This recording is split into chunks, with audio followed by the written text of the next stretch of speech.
Muito bem, meus amigos, vamos lá dando sequência aqui no nosso trabalho. O Livro dos Espíritos, parte 2, do Mundo Espírita, o Mundo dos Espíritos, o nosso capítulo número 8, o último capítulo, né? Aliás, o último trecho desse nosso capítulo, a Emancipação da Alma. Nós falaremos sobre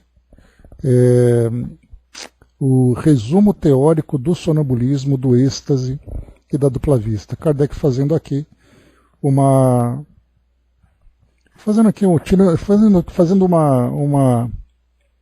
avaliação, uma análise desses três fenômenos que nós vivenciamos dentro desse capítulo da emancipação da alma, da expansão da consciência, seja qual for o nome que se dê, mas são fenômenos importantes, principalmente dentro da vivência das experiências mediúnicas, né?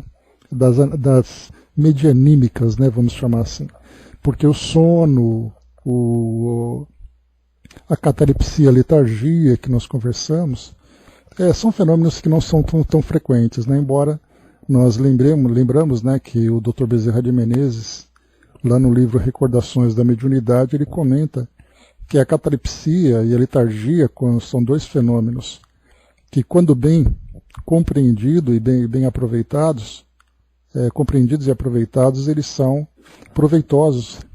Porém, são fenômenos que não são práticos, vamos dizer assim, né? Porque eles dependem muito daquela pessoa ser cuidada enquanto ela fica durante aquele período de letargia, né? Enquanto que, no caso do sonambulismo, do êxtase e da dupla vista, ele acontece ali, né, acontece instantaneamente, e as respostas, digamos assim, são trazidas para nós instantaneamente, né? Então Kardec viu por bem aqui trazer para nós então esse resumo sobre esses três fenômenos.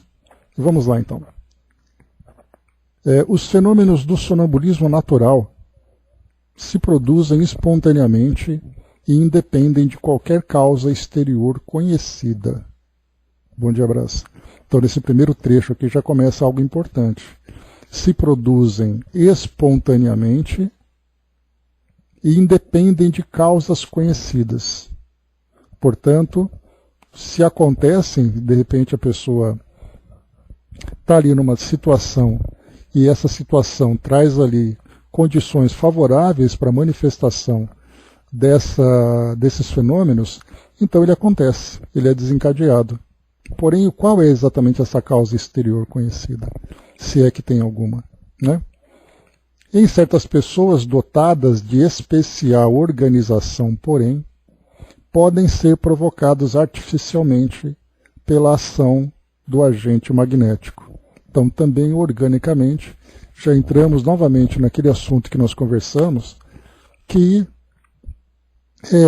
a questão orgânica ela é muito importante quando nós tratamos de fenômenos mediúnicos e fenômenos anímicos.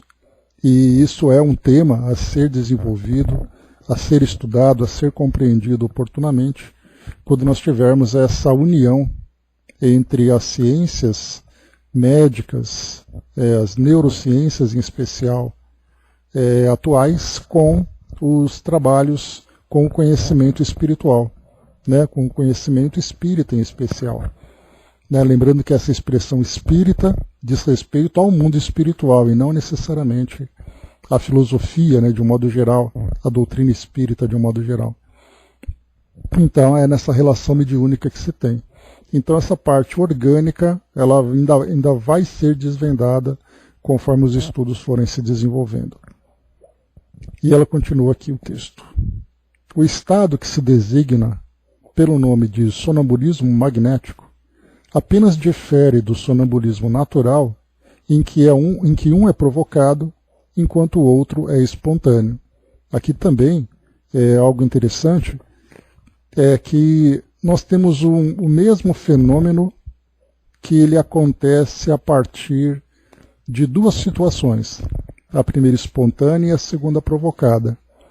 O que talvez Kardec, ou ele deve ter observado isso, qual é exatamente a profundidade, talvez o grau de lucidez talvez o alcance que cada médium ou cada indivíduo alcança em um ou outro fenômeno.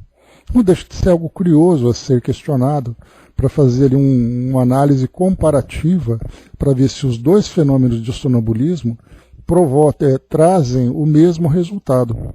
Já que se analisa causas, efeitos e tudo mais, por que não fazer uma comparação entre os dois? Né? Então, seria, entre aspas, né, fazendo ali uma comparação, de nós termos uma fruta que ela é tirada do pé, que nasce numa árvore, num campo de uma forma natural, e aquela que é cultivada. Né? Então talvez a gente poderia pegar as duas frutas que vêm dessa árvore e fazer uma comparação sobre o sabor, textura, quantidade de açúcares, etc, etc. Né? Então seria apenas uma comparação, uma análise comparativa mesmo, a título de estudo científico. Né? Mas o que importa é que durante esse momento do transe sonambúlico, o resultado obtido seja um resultado elevado, a título de esclarecimento a respeito do mundo espiritual. Bom dia, Marli. A respeito do mundo espiritual, a respeito das relações que esse médium estabelece com os espíritos, especialmente ali daqueles de uma hierarquia mais elevada, trazendo para nós instruções, conhecimentos, enfim. E da mesma forma também da aplicação que é feita a partir daquilo que o médium acaba vivenciando, né? Especialmente na relação com outras pessoas, como nós vimos, né? A capacidade de cura, de ter ali a pré-cognição, de ter algum conhecimento específico sobre alguma coisa do mundo espiritual. Né? Então, depende muito desses fatores. Kardec continua. O sonambulismo natural constitui fato notórico, que ninguém mais se lembra de pôr em dúvida, não obstante o aspecto maravilhoso dos fenômenos a que dá lugar. Por que seria, então, mais extraordinário ou irracional o sonambulismo magnético? Apenas por produzir-se artificialmente, como tantas outras coisas? Os charlatães o exploram, dizem. Razão a mais para que não lhe seja deixado nas mãos. Quando a ciência se houver aproveitado dele, muito menos crédito terão os charlatães junto às massas populares. Enquanto isso não se verifica, como o sonambulismo, natural ou artificial, é um fato, e contra fatos não há raciocínio possível, vai ele ganhando terreno, apesar da má vontade de alguns, no seio da própria ciência, no qual penetra por uma imensidade de portinhas, em vez de entrar pela porta larga. Quando lá estiver totalmente, então terão que aceitá-los sem contestação. Aquilo que a gente conversou agora, né? O problema do natural e do artificial, o que Kardec comenta é sobre a simulação. Nós lembramos que naquele período do século XIX, e aí nós comentamos com vocês 2 filmes que retratam essa época, que era O Grande Truque e o outro era o Grande Truque e o outro não era o Mágico, esqueci o nome dele. Mas eram 2 filmes que retratam o século XIX, o contexto social, né? Porque era muito comum naquela época espetáculos em teatro. E esses espetáculos em teatro, isso mesmo, a gente vai falar sobre isso agora. E esses espetáculos em teatro, eles traziam ali, por exemplo, shows de eletricidade, que era algo muito interessante naquela época, algo curioso, que as pessoas não conheciam, então mostravam aqueles espetáculos, né, com lâmpadas e outros equipamentos que eram utilizados naquela época. Ilusionismo, né, como Harry Houdini, já ali no final do século XIX, começo do século XX. Então, assim, as pessoas tinham como entretenimento na sociedade exatamente assistir a esses espetáculos. E não raras vezes vinham também exatamente por causa desse modismo que se tornou de falar sobre o espiritismo, e não o espiritismo enquanto filosofia, mas aquele espiritismo mais prático, em que as pessoas queriam conhecer o mundo espiritual e elas queriam vivenciar essa relação com os mortos, né? Então, nos teatros isso também era explorado. Tanto que as irmãs Fox, que nós conhecemos, elas foram ali as que deram início a essa divulgação da relação entre mundo físico e mundo espiritual, ali em 1848, 47. Lá a gente lembra da história, né? Inclusive existe até registros da história da evolução do espiritismo, começando com as irmãs Fox, que viviam ali, né, no estado de Nova York, se eu não me engano, e acabaram depois se comunicando com um espírito de uma pessoa que havia sido enterrada ali, né, quando foi assassinada, era um caixeiro viajante e tal. Então nós temos ali vários livros que falam sobre essa história. E isso chamou muita atenção, foi em 1848, chamou muita atenção da mídia, para que sobre o que estava acontecendo com aquela família. E isso depois foi para a Europa, e da Europa então iniciou-se então essas tentativas de comunicação com os espíritos. As irmãs Fox, bom dia Sandra, as irmãs Fox, elas, com o passar do tempo, elas acabaram se tornando muito conhecidas nos Estados Unidos, e elas passaram então a receber convites, passaram a promover encontros, né? Inclusive eu tenho um livro que eu comentei com vocês já, que ele não é um livro que fala sobre espiritismo, ele fala sobre fenômenos de um modo geral, e nesse livro se conta a história das irmãs Fox. E aí então fala que uma irmã mais velha delas era empresária, e elas acabaram então depois participando de apresentações em troca de lucro. Inclusive, alguns comentários nesse livro falam inclusive sobre simulações, quando elas não conseguiram provocar o fenômeno. Então isso acabou trazendo uma certa polêmica naquela época, né?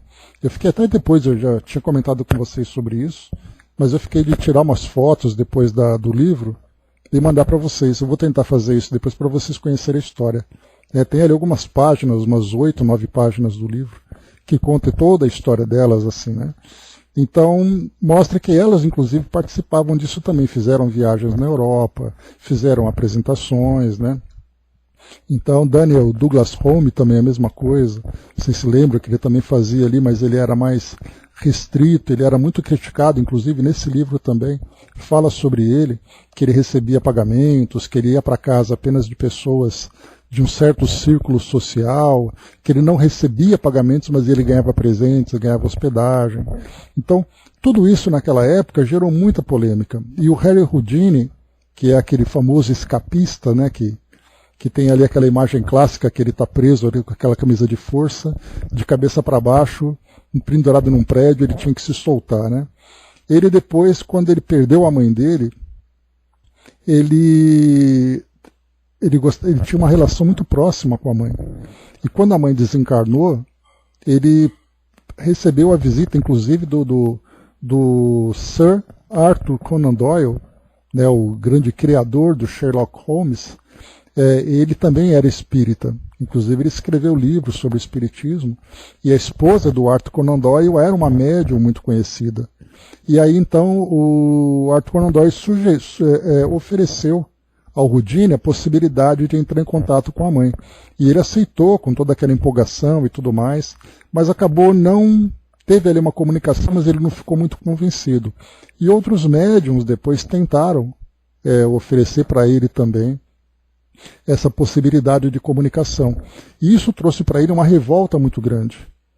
E ele então oficialmente se declarou como caçador de médiums, para descobrir a farsa, para mostrar que essas comunicações são falsas e tudo mais, né? Então ele, inclusive, oferecia pagamentos, né, a quem provar e tal, e ele ia atrás para desmascarar médiums. Tudo isso nessa onda de grandes espetáculos que acontecia lá do século XIX para o começo do século XX.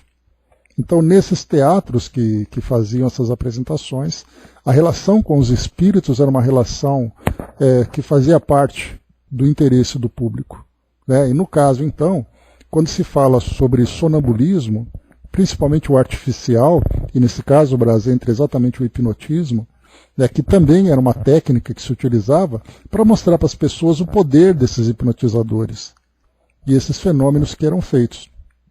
Muitos deles, então, no caso do sonambulismo provocado, pegava uma pessoa do palco, aplicava nela ali o passe magnético, né, lembrando que o magnetismo também era uma prática muito conhecida no século XIX, né, começou lá no século XVIII me esqueci o nome dele agora,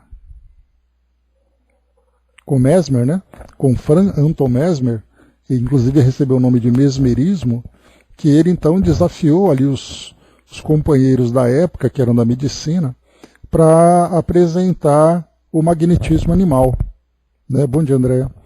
Para apresentar esse magnetismo animal, que era essa força magnética que o ser humano tinha, que poderia promover curas. Inclusive, ali filme, né, como eu comentei com vocês, chamado exatamente o magnetismo animal, conta um pouco da história dele, né, que ele curava pessoas, induzia transes hipnóticos com o passe e tudo mais, né?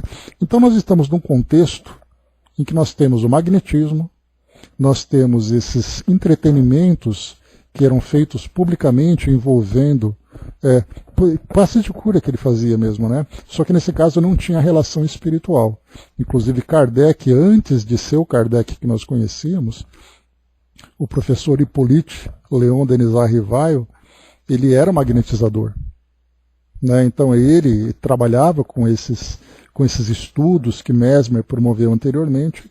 Aí depois, aproveitando esse conhecimento que ele tinha sobre magnetismo, ele acabou depois se envolvendo nas investigações, nos estudos dos fenômenos mediúnicos, né? Começando com as mesas girantes, toda aquela parte que a gente já conhece, né? Então, esse era o contexto, era o cenário onde nós encontrávamos. Então, era muito comum chamar alguém do palco, como nos anos 90, né, que nós tivemos aqui no Brasil, muitos programas de auditório traziam esses hipnotizadores para chamar as pessoas, fazer espetáculo, aquela coisa toda, né? Então, era exatamente isso que era feito. Então, Kardec comenta aqui sobre charlatães, né, o sonambulismo magnético, em que caía na mão dos charlatães, mas como ele comenta aqui, isso deixaria de ser uma exploração a partir do momento em que a ciência se interessasse em estudar. Né? Por isso que ele faz essa referência logo aqui no começo, né, que ele diz assim para nós novamente. Enquanto isso não se verifica, como o sonambulismo, natural ou artificial, é um fato, e como contra fatos não há raciocínio possível, vai ele ganhando terreno, apesar da má vontade de alguns no seio da própria ciência, no qual penetra por uma imensidade de portinhas, em vez de entrar pela porta larga. Né? Gostei dessa expressão de Kardec, porque é exatamente isso que nós encontramos hoje a respeito da mediunidade. Né? Nós temos ali alguns psicólogos, psiquiatras, que procuram entender o que é exatamente a mediunidade, mas vai entrando por portinhas, né? São pessoas que vão se interessando, mas não pela porta larga da ciência, que quer realmente acolher esse conhecimento novo, que quer conhecer esse fenômeno. Né? Então, enquanto apenas cientistas se interessarem pelo fenômeno e não a ciência como um todo, nós teremos isso entrando por portinhas. Né? Por isso que eu gostei dessa expressão. Ver uma coisa muito pequenininha, muito fragmentada. Né? Então tudo isso que a gente vai perceber o que acontece, né? E tantos outros fenômenos também. Né? O Braz lembrou ali também, né, que investigar pela mídia, né, aquela senhora da materialização do algodão, que inclusive na Globo passou, né? Na época do Globo Repórter, quando eles tinham interesse, né? Aquela década de 1990 ela foi muito fértil para a doutrina espírita, porque exatamente, né, como a gente viu, foi um período de muito interesse por causa do Chico, né? Lembra que, né, ele estava na mídia, no auge naquela época, novelas, programas de reportagens, programas de entretenimento, abordando, né? Então eram médiums que iam para a televisão para mostrar pintura mediúnica, como era o caso do Gasparetto, fenômenos que aconteciam, como era o caso dessa senhora. Então, são épocas muito curiosas, muito interessantes, mas que infelizmente acabaram gerando pouco fruto prático para que o mundo espiritual se tornasse realmente conhecido. Da mesma forma que na década de 1980, nós tivemos ali José Arigó, que inclusive é o filme que fala do José Arigó, que saiu recentemente. É um filme muito bem cotado, muito bem falado. Eu não assisti ainda, estou parecendo o Silvio Santos, né? Eu não assisti ainda, mas dizem que é muito bom e coisa e tal, né? Mas colegas espíritas disseram que foi uma ótima produção. Inclusive, falando com vocês agora, eu vou lembrar de pesquisar para ver onde eu posso assistir esse filme. Mas falaram que é muito bom a história dele. Mas qual é a história exatamente? Fala de um médium que faz curas fantásticas. Só que, da mesma forma que nós tivemos a época das curas, tivemos a época das psicografias, tivemos a época das pinturas, isso não foi para frente, no sentido de chamar a atenção para as pessoas, não do fenômeno em que fantasmas, que espíritos estão se comunicando, mas de mostrar para as pessoas que o mundo espiritual é real.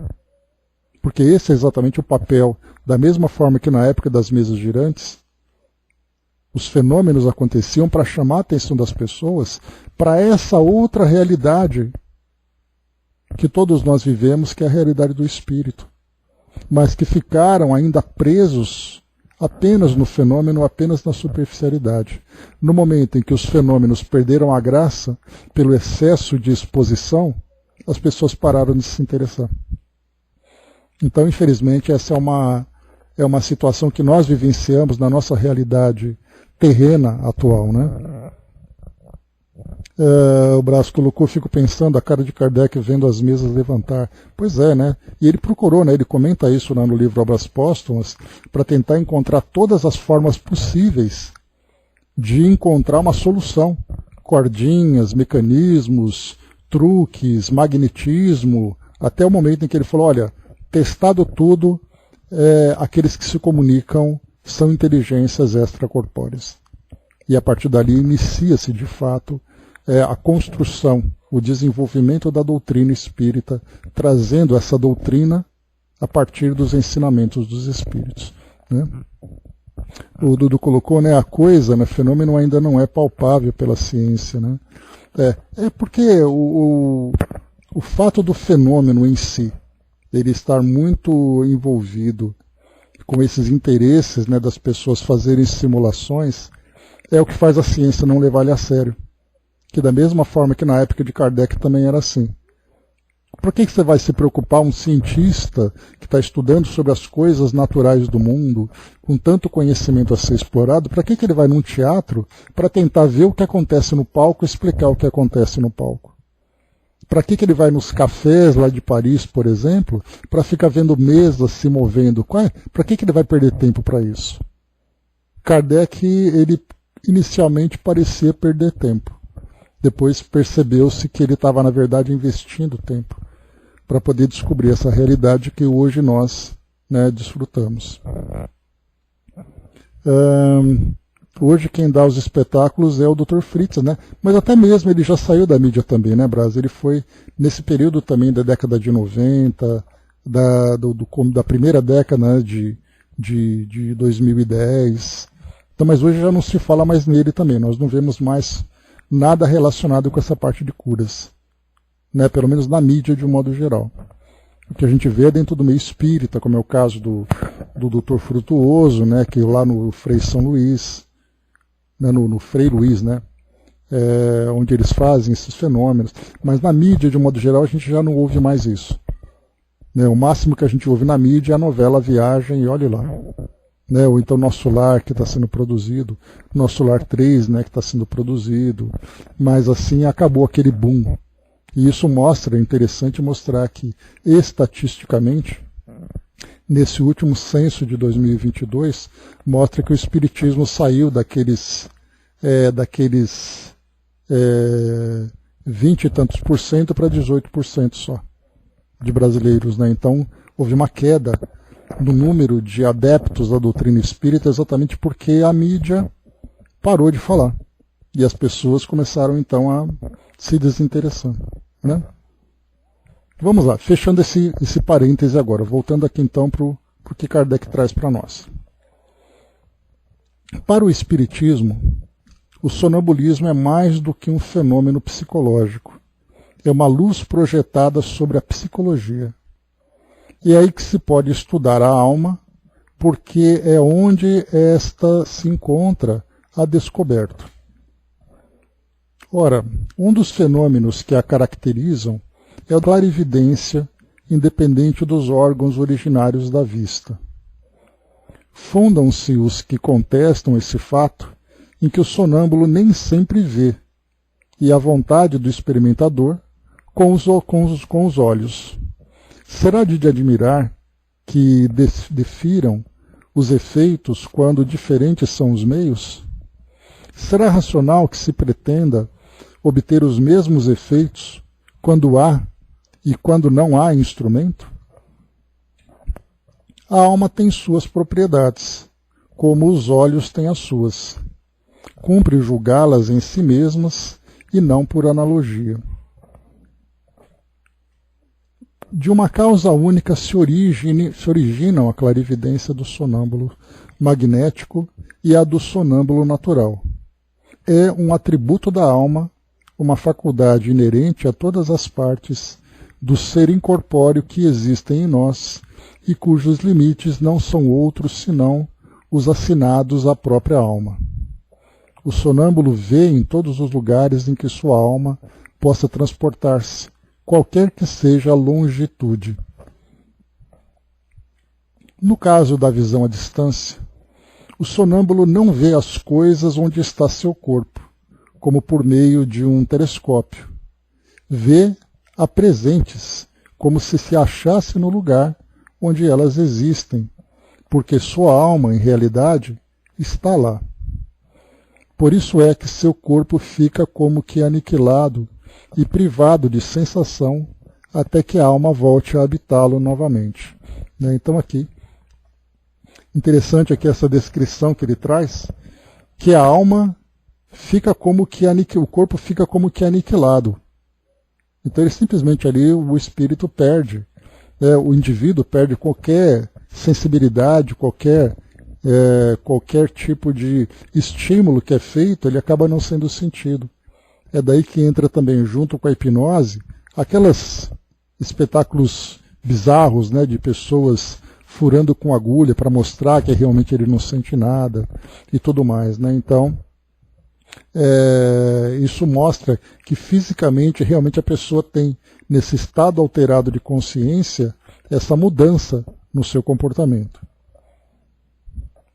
Essa separação parcial da alma e do corpo constitui um estado anormal, suscetível de duração mais ou menos longa, porém não indefinida. Daí a fadiga que o corpo experimenta após certo tempo, mormente quando aquela se entrega a um trabalho ativo.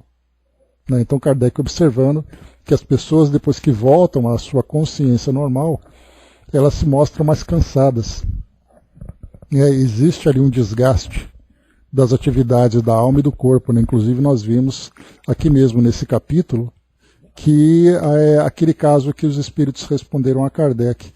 É como se fosse um balão de gás flutuando amarrado num poste. Conforme o balão se agita, o poste também chacoalha.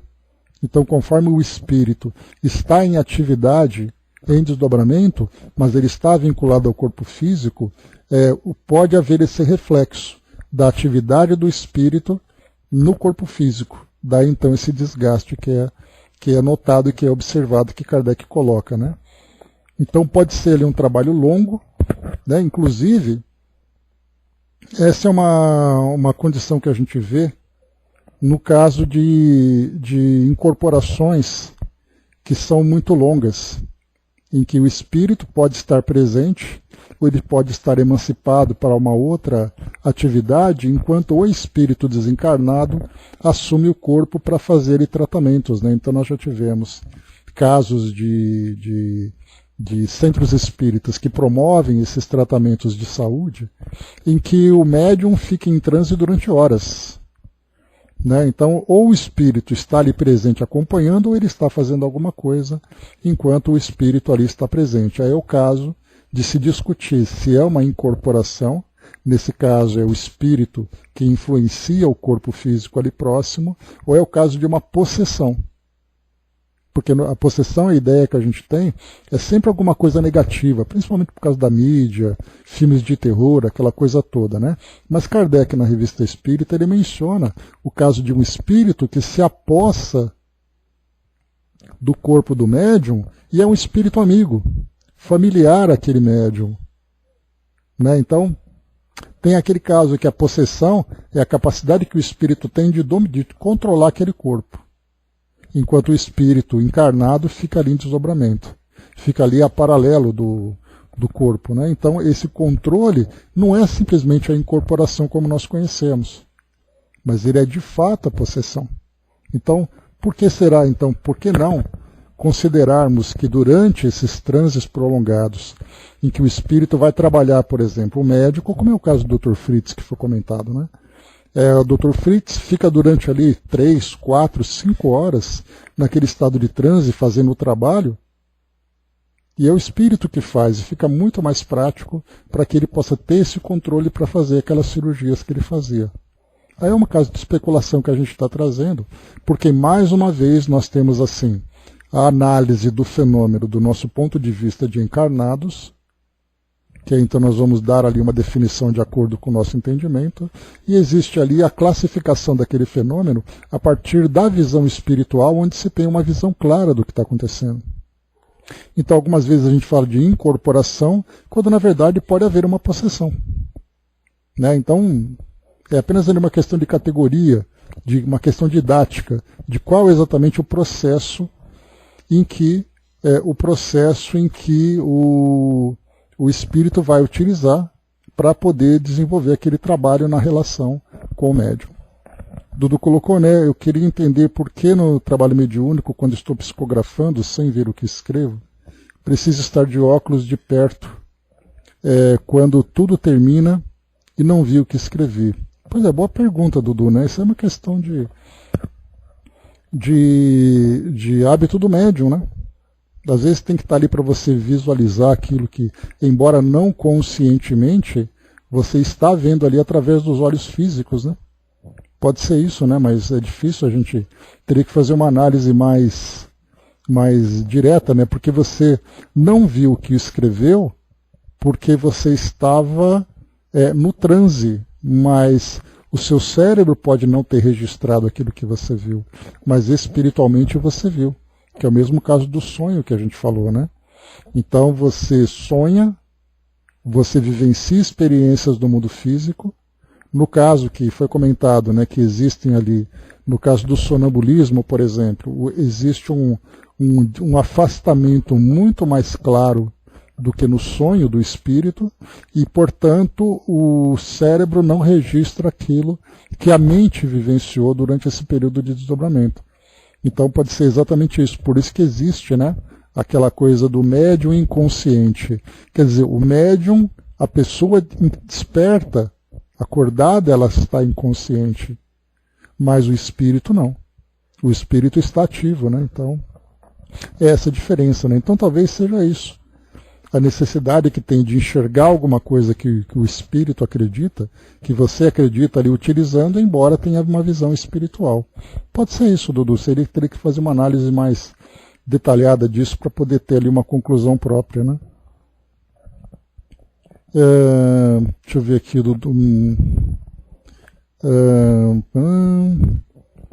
A mediunidade igual a do João de Abadiânia, né, é rara de se ver, né? Pena que ele caiu, né? São ele e tantos outros médiuns, né, que são grandes, médiuns de grande potência, né, vamos dizer assim. Mas vamos lá. A vista da alma ou do espírito não é circunscrita e não tem sede determinada. Eis porque os sonâmbulos não lhe podem marcar órgão especial. Vêm porque vêm, sem saberem o motivo nem o modo, uma vez que para eles, na condição de espíritos, a vista carece de foco próprio. Se se reportam ao corpo, esse foco lhes parece estar nos centros em que maior é a atividade vital, principalmente no cérebro, na região do hipogástrio, ou no órgão que considerem o ponto de ligação mais forte entre o espírito e o corpo. Né? Aqui Kardec chamou de epigástrio, mas é a epífise, né? Que nós já conversamos, a hipófise, né? Que nós já conversamos, que é a famosa glândula pineal, né? Que esse é o nome que se dá hoje para esse mesmo órgão que Kardec já naquela época já entendia que tinha uma parte do cérebro que fazia essa conexão entre o espírito e o corpo físico. O poder da lucidez sonambúlica não é ilimitado. É claro que a gente vai lembrar, né, que o poder da lucidez sonambúlica não é ilimitado. E por que não é ilimitado? Porque ele tem o limite. E o limite é exatamente o fato do espírito estar encarnado. O espírito encarnado, ele não tem a mesma liberdade que o espírito desencarnado. Porque o encarnado, embora ele tivesse toda a facilidade de desprendimento, ele tem um vínculo com o corpo físico. E isso para ele é uma restrição. Mesmo que seja o super médium, que tem uma super facilidade, ele vai ter 0,0001% de interferência. Enquanto que aquele espírito plenamente liberto não vai ter nenhuma interferência. Por isso não é ilimitado. O espírito, mesmo quando completamente livre, tem restringido seus conhecimentos e faculdades conforme o grau de perfeição que haja alcançado. Ainda mais restringidos os que têm, quando ligado à matéria, a cuja influência está sujeito. É o que motiva não ser universal, nem infalível, a clarividência sonambúlica. Então, quer dizer, essa percepção que esse indivíduo, eu vou chamar de médium, tá? Embora a gente lembre sempre que essa faculdade ela é medianímica, né? Ela é mediúnica e ao mesmo tempo é anímica. Mediúnica a partir do momento em que ele tem interação com espíritos. Por isso que o médium é aquele equipamento, é aquele aparelho que está no meio entre mundo espiritual e mundo físico. E medianímico, ele tem essa relação com o mundo espiritual e mundo físico através de uma faculdade da alma, de uma capacidade da alma. No caso do sonambulismo, ele pode ou não ser mediúnico. Ele pode ter uma clarividência de ver alguma coisa que acontece do lado de fora da casa dele, sem qualquer relação com o mundo espiritual. A não ser o fator, que é a própria alma que faz isso, o próprio espírito, né? Então, mas eu vou chamar de médium de um modo geral, porque a gente sempre trata do sonambulismo quando ele tem ali ele é mais proveitoso quando ele tem essa relação com o mundo espiritual. Mas muito bem, então o que ele coloca para nós é que o fato de ter essa intervenção do corpo físico faz com que muitas vezes, principalmente dependendo do grau de influência que o corpo exerça sobre o espírito, ele pode fazer uma interpretação equivocada sobre aquilo que ele percebe enquanto espírito. Porque ele vê uma coisa e entende outra. E esse entendimento se dá exatamente pela influência que o corpo físico, e quando nós falamos do corpo físico, significa trazer a consciência do espírito mais para a realidade do mundo físico do que para o espiritual. E quando se traz essa realidade do mundo físico para o mundo espiritual, nós estamos falando de uma influência não apenas orgânica, mas uma influência de cultura, de crenças, de ideologias, de personalidade, enfim, tem tudo isso. Então ele vai analisar de acordo com aquilo que ele viu. E como nós falamos, no êxtase, Kardec vai abordar um pouquinho mais sobre isso, quando nós temos uma pessoa muito religiosa, principalmente da Igreja Católica, quando nós tivemos ali muitos daqueles que foram canonizados, que foram beatificados em função dessa vivência do êxtase, trazendo imagens e notícias do plano espiritual, ele vai ver uma situação a partir do seu ponto de vista espiritual, mas vai interpretar a partir do seu ponto de vista terreno. Então ele vai falar, por exemplo, como Kardec comentou, imagens infernais. Durante o êxtase viu ali anjos. Durante o êxtase acabou tendo contato com Deus. Ele teve uma experiência e ele foi interpretando de acordo com o seu ponto de vista. Né? Por isso, então, quanto mais ligado ao mundo físico o espírito se encontra em termos de consciência, mais difícil vai ser para ele ter uma clareza daquilo que ele está vendo. E essa relação com o corpo físico acaba provocando exatamente isso. E ele segue.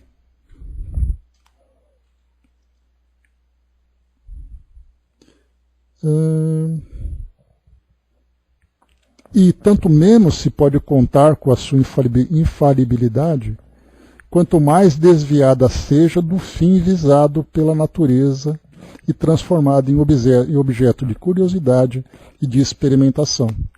Então, se o sonambulismo permite que o indivíduo tenha uma visão, uma percepção do mundo espiritual mais clara, embora esse seja ali o resultado dessa observação, se ele utiliza isso apenas por curiosidade, seria como se fosse, numa relação mediúnica, o médium ser muito mais interessado, curioso, do que missionário. Então a relação com o mundo espiritual vai ser uma relação muito aquém daquilo que ele é capaz. No caso do sonambulismo é a mesma coisa. Então se torna muito mais falível quanto menos dedicado se torna o médium sonâmbulo para ter essa relação mais clara e mais direta com o mundo espiritual, e não apenas voltada para a curiosidade e para ficar fazendo experimentações. No estado de desprendimento em que fica colocado, o espírito do sonâmbulo entra em comunicação mais fácil com outros espíritos, encarnados ou não encarnados. Comunicação que se estabelece pelo contato dos fluidos que compõem os perispíritos e servem de transmissão ao pensamento, como o fio elétrico. O sonâmbulo não precisa, portanto, que se lhe exprimam os pensamentos por meio da palavra articulada. Ele os sente e adivinha. É o que o torna eminentemente impressionável e sujeito às influências da atmosfera moral que o envolva. Aqui é interessante aqui, porque Kardec procurou, nesse trecho, falar que o sonâmbulo não precisa, portanto, que se lhe exprimam os pensamentos por meio da palavra. Ele o sente e o adivinha. Aqui nós não temos parâmetros para entender exatamente como isso acontece. Qual é a sensação, de que modo que a nossa mente consegue absorver essas informações que os espíritos transmitem, sejam informações a título de esclarecimento, sejam apenas ali pensamentos que o outro espírito tenha, independentemente do grau de evolução que ele tenha. Mas o modo como isso é percebido é algo muito específico para aquele que vivencia. É igual perguntar para o médium, né? Perguntar para o Dudu, para a Angelina, para outros médiums nossos aqui do grupo e fora do grupo, o que você sente quando você está tendo aquele contato com os espíritos? Vai tentar explicar com aquelas palavras assim, mais ou menos como é. Usando aquele exemplo que eu sempre gosto de usar, pergunta para um paraquedista o que ele sente quando ele está saltando. Ele vai usar aquela poesia, aquelas palavras todas, mas isso não vai refletir exatamente para aquele que é o ouvinte o que ele está sentindo naquele momento. De mostrar aquela sensação, aquela ansiedade, aquele deslumbramento ou aquele medo. Não dá, é só... Você quer saber como é saltar de paraquedas? Salte de paraquedas. Né? Não é sentir no sentido de sensação, mas qual é a vivência, qual é a experiência que você percebe naquele momento. Uma aproximação de um espírito, de que modo que a mensagem chega até você, como a sua mente capta tudo isso. É nesse sentido, né? Quais são todos os detalhes, né? Se eu falasse para você, olha, faça uma redação de 2 páginas sobre cada detalhe que você percebe durante uma experiência mediúnica. Aí tudo que você escrever vai ser apenas teórico. Então, quer dizer, você sente, como você sente? Qual a sensação que você tem nesse momento? É um calafrio, é um calor, é uma pressão? O que é exatamente? E mesmo assim, trazendo essas palavras, fica difícil da gente entender, porque aquilo que eu falo sobre eu sentir alguma coisa, para vocês sentindo essa mesma coisa, para vocês vai ter um significado diferente. Então por isso é muito difícil, né? Pois é, não tem, porque a gente não tem palavras para você explicar exatamente aquilo. Tem situações na nossa vida que você tem que passar por aquilo. Porque do contrário, e mesmo passando por aquilo, a minha definição vai ser diferente da de vocês. Porque cada um entende de um jeito diferente. Fala de novo, Andréia, que você colocou um monte de número. Então esse momento em que tem essas percepções que cada médium vai apresentando para nós é muito específico, é muito subjetivo. Depende do nosso organismo, depende das experiências já vivenciadas para fazer comparações, enfim. É o que Kardec então apresenta para nós aqui. Então, ele sente e adivinha. Sente e adivinha, olha só. Esse negócio de tem que passar por aquilo é muito chato, né? Muito complicado para mim. Pois é, tem coisas que a gente não precisa passar, né, André? Mas tem coisas que a gente gostaria. Como será, por exemplo, vivenciar tudo isso? Né, Dudu colocou, quando ouço através da mente, não parece ser no ouvido, e sim direto na minha mente. Né? Quer dizer, para nós que não temos essa mediunidade ostensiva, como é possível a gente ouvir pela mente e não pelos ouvidos? Pelo menos do jeito claro que a gente tem, o único jeito de você ouvir vai ser pelo ouvido, de você ver vai ser pelos olhos. De você sentir, tem que ser o toque na pele. E como é que você vai sentir isso? Através de fluidos, através dessas energias que provocam essas sensações. É muito complicado. Mas no caso, por exemplo, Andréa, quando a gente fala sobre sentir, imaginemos, por exemplo, se nós pudéssemos sentir, como é colocado para nós aqui no caso dos estáticos, né? Sentir o êxtase. O êxtase significa um prazer indescritível, um prazer intenso de uma experiência de desdobramento, por exemplo. Quem não gostaria de sentir isso, de saber que prazer maravilhoso é esse que as pessoas sentem? Mas mesmo assim acaba sendo relativo. Assim como pelo olho não vejo, mas devo ver pelo espírito, né? Exatamente. Mas vamos lá. Só para finalizar então aqui esse trecho, que a gente vai fazer esse estudo aqui talvez em 2 ou 3 encontros, né, porque ele é grande. Mas vamos lá.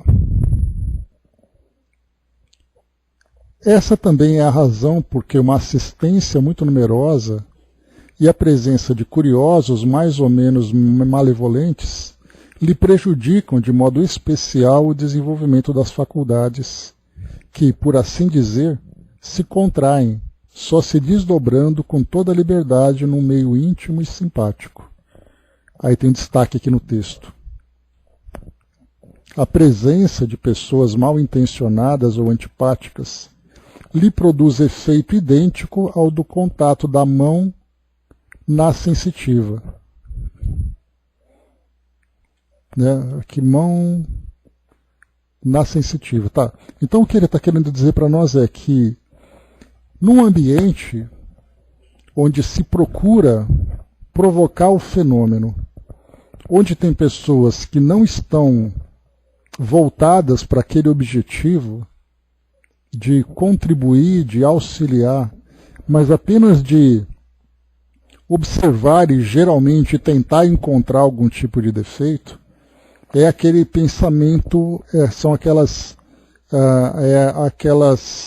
energias que ficam dispersas no ambiente, trazendo interferências naquilo que o sonâmbulo acaba vivenciando em termos de experiência para poder descrever as suas sensações e percepções. Agora, quando ele se encontra num ambiente mais íntimo, mais restrito, com pessoas realmente dedicadas àquele tipo de experiência, de vivência, para ele acaba sendo muito mais produtiva. Então Kardec, inclusive, ele lembra, né, que nos trabalhos da Sociedade Parisiense havia aquele trabalho que era administrativo e aquele trabalho que era público. E mesmo assim, aquele público era de um público, depois de um certo tempo, muito bem selecionado.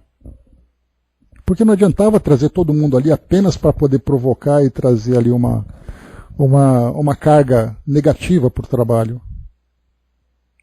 Porque mesmo que ele não se manifestasse verbalmente para poder perguntar, criticar, comentar alguma coisa, mentalmente ele estava fazendo isso. Então trazia ali um entrave para o desenvolvimento do trabalho. E no caso de esses espetáculos que acontecem, é a mesma coisa. A Angelina colocou, tem irmãos que chegam suaves, né? Outros que em seguida tenho que me recolher para a recomposição das energias, né? Então até isso são detalhes que têm que ser observados nos fenômenos mediúnicos. É legal, Angelina. Marião colocou, né? Às vezes me acontecem umas coisas estranhas, né? Ouço barulhos dentro da cabeça, tipo uns estalinhos, principalmente quando vou descansar ou dormir. Olha só, que cada um, então, como eu falei para vocês, a vivência dentro desses fenômenos, sejam eles anímicos ou medianímicos, são muito subjetivos. Cada médium vai ter uma sensação diferente. Até porque a forma como se estabelece essa relação, ou mesmo essa emancipação, depende da constituição de cada organismo, para poder proporcionar maior ou menor liberdade para o espírito, e ainda assim considerando, né, as suas condições de esclarecimento, as suas condições evolutivas e tudo mais. Mas é isso, meus amigos. Nós vamos pausar por aqui. No próximo encontro, Kardec vai continuar trazendo para nós um pouco mais sobre a forma que o sonambúlico vê, né? Ele vai trazer para nós aqui um pouquinho, até dá para fazer esse capítulo aqui rapidinho. O sonâmbulo vê ao mesmo tempo o seu próprio espírito e o seu corpo, os quais constituem, por assim dizer, dois seres que lhe representam a dupla existência corpórea e espiritual. Existências que, entretanto, se confundem mediante os laços que as unem. Nem sempre o sonâmbulo se apercebe de tal situação, e essa dualidade faz que muitas vezes fale de si como se falasse de outra pessoa. É que ora é o ser corpóreo que fala ao ser espiritual, ora é este que fala àquele. E aqui então, depois Kardec vai começar a abordar sobre as experiências que cada espírito vai vivenciando no decorrer das suas existências corporais. Então, esse é o ponto que nós paramos aqui. Então, meus amigos, é isso. Fechando por aqui o nosso trabalho, trazendo um pouquinho, né, desse nosso resumo que Kardec apresenta para nós sobre essas experiências, detalhando um pouco mais, porque enquanto os espíritos foram respondendo a Kardec as dúvidas que ele apresentava, as perguntas que ele trazia, agora ele faz uma análise geral e traz para nós esse resumo a partir do entendimento que ele teve com os esclarecimentos que foram trazidos. Mas já deu para ver para nós aqui que é um assunto bem interessante, é uma forma que nos ajuda a aprofundar nesse conhecimento, e esperando, né,